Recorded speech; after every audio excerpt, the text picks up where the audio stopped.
Buenas tardes a todos. Vamos a continuar con lo que estábamos hablando hace un momento y estábamos explicando acerca de cómo se presenta esta revolución. Pues. ¿Cuáles son los antecedentes de esta revolución? ¿Qué quiere decir antecedentes? Lo que más o menos pasa y causa esta revolución. O sea, lo que motiva el accionar a estos grupos políticos a irse en contra del zarismo. ¿Me dejo entender? Teniendo en cuenta los conceptos que nosotros hemos estado analizando. Eso va a ser muy importante. Primero, los antecedentes. Vamos por partes. Primero, ¿qué pasa? Existían malas condiciones de trabajo, ¿cierto? Muy cierto, profesor. Esa clase del proletariado, que era cierto grupo, tenía pues, eran los explotados, que era muy cierto. Abuso en cuanto a las horas, los pagos eran muy bajos, estaban condicionados y prácticamente ocupaban la última, la base de la pirámide social. Otro punto importante a los antecedentes es el gobierno del zarismo, gobierno autocrático y absolutista, muy parecido a un sistema de una monarquía del rey, ¿no? Muy similar, sinónimo, por así decirlo. Y esto, él concentraba todo el poder. Si bien es cierto, estaba la Duma, ¿no? Que se crea después de una primera revolución, pero el rey sigue siendo, pues, el autocrático y el absolutista que fue, que va a ser el zar, Nicolás II. Otro punto importante es que la economía de este periodo de la historia va a estar atrasada, no va a estar, como se dice, a la vanguardia, siendo el siglo XX, señores. Su economía está atrasada siendo el siglo XX, imagínense. Y hoy en día ustedes analicen qué cosa es Rusia, por si acaso, o sea, analicemos las cosas ahí. Ahora, durante este periodo también el zar Nicolás II quiere seguir demostrando superioridad, quiere seguir entrando en guerra. Ya entró en una guerra con la guerra ruso-japonesa, que fue un condicionante, participó en la Primera Guerra Mundial, y los pobladores, los de esta clase política, ya no quieren saber más. ¿Por qué? Porque una guerra genera gastos. No solamente ello, sino que van a convocar a gran número de qué? De soldados para poder desplazar las tropas. Y esos agricultores del campo que están trabajando prácticamente van a sentir el llamado de participar en esta guerra. Esto va a generar cierta molestia en la población. Y otro punto, que va a existir una gran cantidad de la población donde la mayoría eran campesinos. Y eso que ustedes tienen que ir analizando estos aspectos concernientes a las causas de esta revolución. ¿Cuáles son las causas? Primero, causas políticas. ¿Qué cosa? Los países vecinos querían expandir su dominio imperialista, o sea, su dominio de expansión del imperio. Ahora, Rusia no va a estar ajeno a ello, el zar Nicolás II tampoco va a estar ajeno a ello, pero se va a dar esta situación. Otro punto, las constantes huelgas, las constantes huelgas que van a ser reprimidas por el zar Nicolás II. Las protestas van a estar a diario, el levantamiento a diario, los reclamos a diario, concernientes a lo que está conduciendo el zar Nicolás II. La Duma avisó al zar de todas estas catarsis que se avecinaban. La Duma le informó, el parlamento se reunió con el zar y le dijo, señor zar, va a haber una serie de huelgas y protestas si usted continúa con esas decisiones políticas. El zar no hizo caso, no lo tomó en cuenta. Aún así participó en la Primera Guerra Mundial. Aún así, ya habiendo estragos de una derrota con Japón, el zar no le interesó y continuó. Con justa razón, se va a dar toda una situación de crisis en Rusia para este tiempo. En el aspecto económico, este sistema del zarismo tenía características bien marcadas como medievales y las industrias estaban poco desarrolladas. Muy a pesar de ello de ser pues una potencia, estaba, como se dice, desfasada. El capital ruso, no había un sistema de acumulación. A lo contrario, había una inversión en guerras, en fábricas, en granjas, en campesinos. Y esto prácticamente estaba condicionado, lo que trajo como consecuencia la inflación y la escasez de recursos, que fue lo último que pasó en Rusia. La escasez y la inflación. Todo costaba caro. Había una inflación de los costos de los productos. Todo estaba condicionado. Los que fueron testigos de esta revolución, que es la clase social de los diferentes ámbitos de la pirámide social, van a oponerse al zar Nicolás II. Le van a hacer presión con esa clase de proletariado. Van a provocar huelgas pidiendo mejoras y condiciones de vida, salarios. Pero a pesar de ello todavía va a continuar la hambruna en estos pueblos. La participación de la Primera Guerra Mundial va a agravar esta crisis. Prácticamente va a dejar un condicionante al pueblo. A eso se va a sumar las diferencias sociales muy grandes entre campesinos y los terratenientes, que eran los más poderosos. Era toda una desigualdad, y esta desigualdad estaba bien reflejada en su pirámide social, que ahí ustedes lo están analizando. Los campesinos, la clase del proletariado, como el resultado de la revolución de 1905, se van a promover una serie de reformas y situaciones que no se van a cumplir, como también los obreros y campesinos y milicianos se van a organizar en los consejos autónomos de los soviets, que servía como un núcleo para los nuevos intentos revolucionarios. Ojo, los obreros, campesinos y milicianos se van a organizar en consejos autónomos, van a formar sus propios consejos. Todavía en este tiempo de 1905 no se forman partidos políticos. Recién después se van a formar partidos demócratas. Pero esos partidos que se van a formar van a sentir las, la influencia de estas ideologías de las fuerzas políticas del siglo XX de Rusia, ¿no? Se generaron distintas tendencias políticas que repercutieron en la Revolución Rusa. Primero, constitucional demócrata, el partido Minukov. Fue un político ruso fundador del Partido Constitucional. Líderes políticos se van a empezar a presentar. ¿Qué cosa querían? ¿No? Llevar la ideología de libertad, de apoyo social a la olla de la burguesía. Otro burgués. Otro representante de otro partido político. Alexander Kerensky, importante agente del Partido Socialista Revolucionario, ¿no? Ideología socialista que apoyó a la pequeña burguesía, intelectuales y campesinos, y como objetivos de reparación de tierras, formar respuestas, ¿no? Populistas, ideología anárquica de su apoyo social, ¿no? Para los campesinos, como objetivo que tenían para repartir los territorios y autogestionarlos de manera original. Por lo tanto, estamos viendo otro partido, el Partido Socialista Revolucionario, el Partido Socialista Demócrata. Este Partido Socialista Demócrata, por eso les digo, aquí va a estar los bolcheviques y los mencheviques. Ya sabemos los bolcheviques, ¿no? Que es el partido de un socialismo inmediato junto a los campesinos, o sea, la clase de proletariado. Y va a ser Trotsky junto a Lenin los que van a liderar ese partido. En el caso de los mencheviques va a estar Julian Martin, ¿no? Julie Martin, que va a ser el fundador del socialismo, ¿no?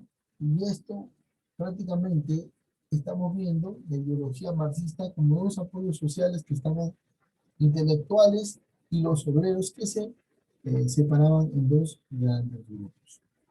Ojo, esto es lo que está presentando el Partido Demócrata con la participación de Vladimir Ilich Ulyanov, más conocido como Lenin.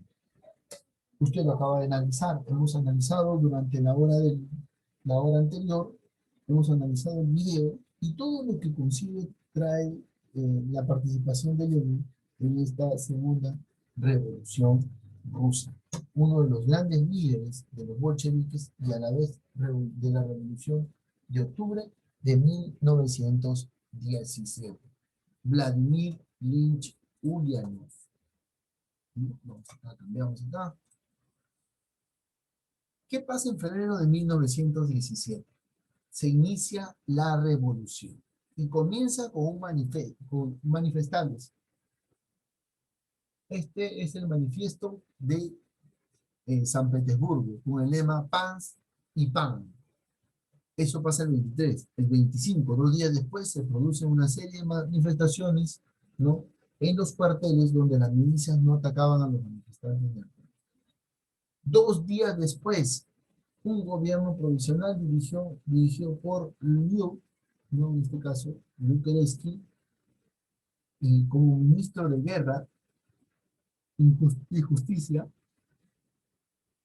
El 3 de marzo, Nicolás II, luego de estar al frente de todas las tropas rusas, abdica por falta del apoyo del ejército, que dio paso a una nueva república, hundió por completo la dinastía Romanov y prácticamente chaufa del zar Nicolás, o del día del zar. Por otro lado, el gobierno provisional lo conformaban los burgueses, ¿no?, los socialistas, ojo, los burgueses, los socialistas, los moderados y los liberales.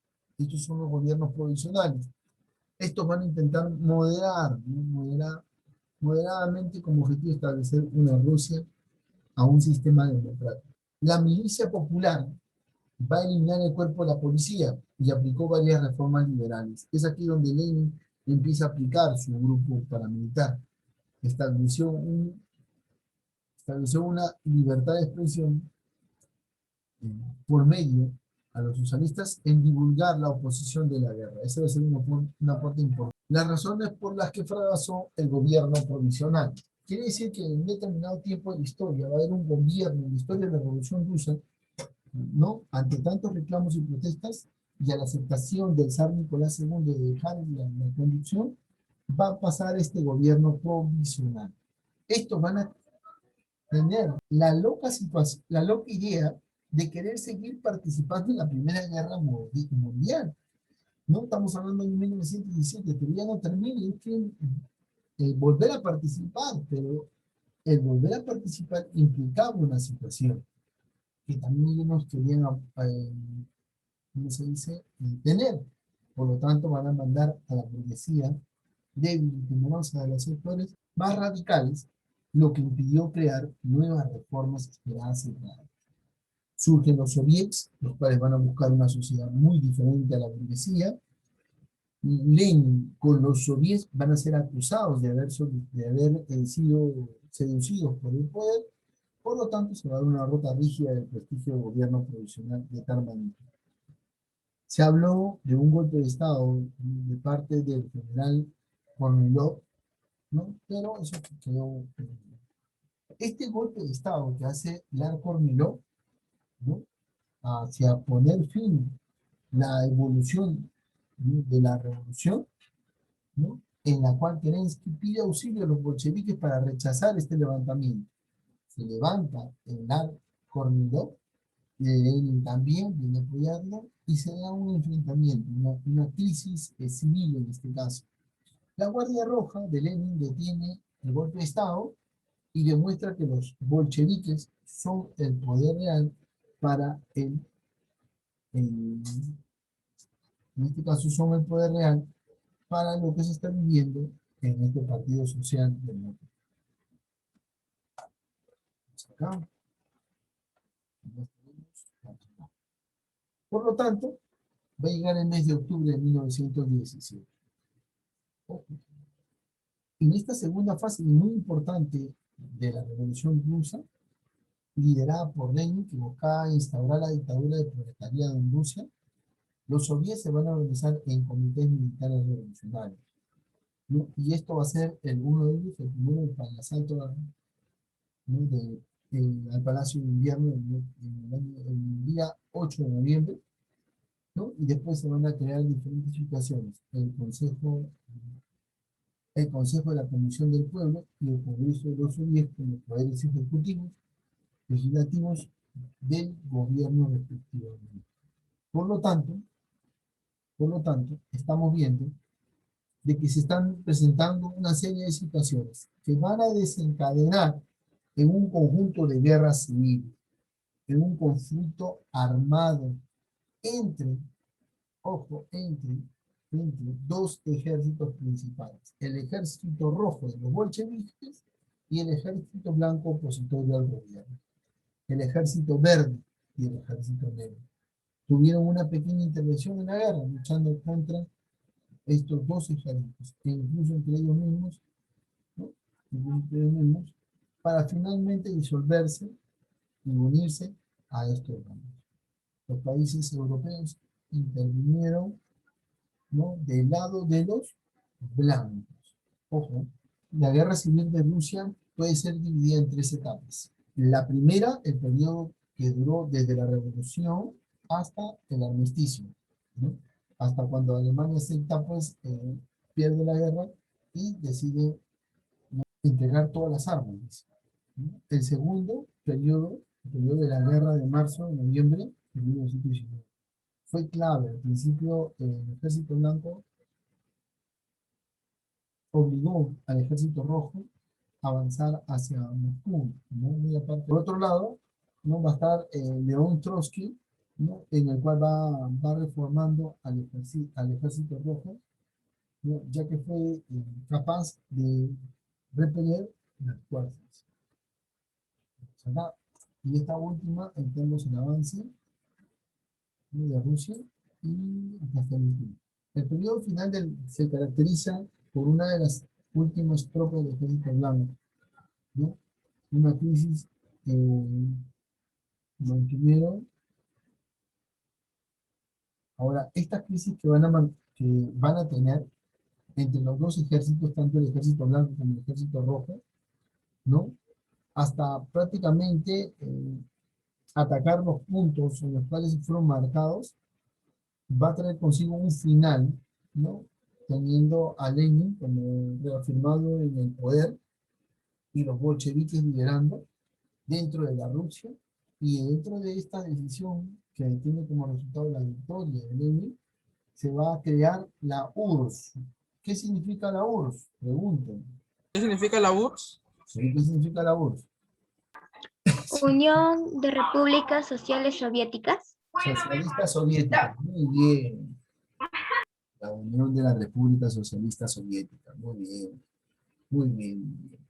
Entonces estamos viendo de que ya Rusia deja de ser Rusia, ¿no? Deja el zarismo, deja la ideología política y pasa a ser la URSS. Y aquí se va a quedar con el nombre hasta buen tiempo después de la Segunda Guerra Mundial para pasar a ser, pues, la Rusia que... ¿Cuáles son las transformaciones que se van a dar de Rusia bajo el dominio de Lenin? Lograron la paz en Europa y el mundo. ¿Por qué? Porque conciliaron la paz con Alemania. Dos, estableció la expropiación de la tierra por el Estado. Son los bancos, las fábricas, las escuelas y las iglesias, ¿no? Separó a la iglesia del Estado, prohibió las huelgas, eliminó los periodos, eliminó los periódicos, perdón, eliminó los periódicos efectuando el Prava, ¿no?, propiedad del Partido Comunista, estableció un trabajo obligatorio de hombres y mujeres y reemplazó la educación religiosa por la educación marxista en este caso. ¿No? Interesante el aporte que hace Lenin. Entre los elementos que cambió fue el derrumbe de la monarquía zarista, la creación del gobierno comunista, la historia, y lo que se va a establecer en Rusia, ¿no?, como una potencia tanto política como económica, científica y militar a nivel del mundo, iba a ser el territorio del antiguo imperio, ¿no? Este va a ser el antiguo imperio ruso, va a ser el nuevo territorio en el cual se va a dar, ¿no?, toda esta situación. Se va a reducir un poco, ya que recuerden ustedes que para firmar paz con Alemania hay ciertos criterios que están teniendo en cuenta. Por último, la Revolución Rusa fue uno de los acontecimientos más importantes de la historia universal, contemporánea, y sobre todo, ¿no?, ven esta como la primera revolución marxista del mundo. Esta se va a dar a inicio del siglo XX y de los cuales se van a presentar los diferentes modelos socialistas en el mundo actual. Muy bien, chicos, eso fue la Revolución Rusa de 1917 a 1924, que se desarrolla bajo el liderazgo de Vladimir Ilich Ulyanov, más conocido como Lenin. Muchísimas gracias, alumnos.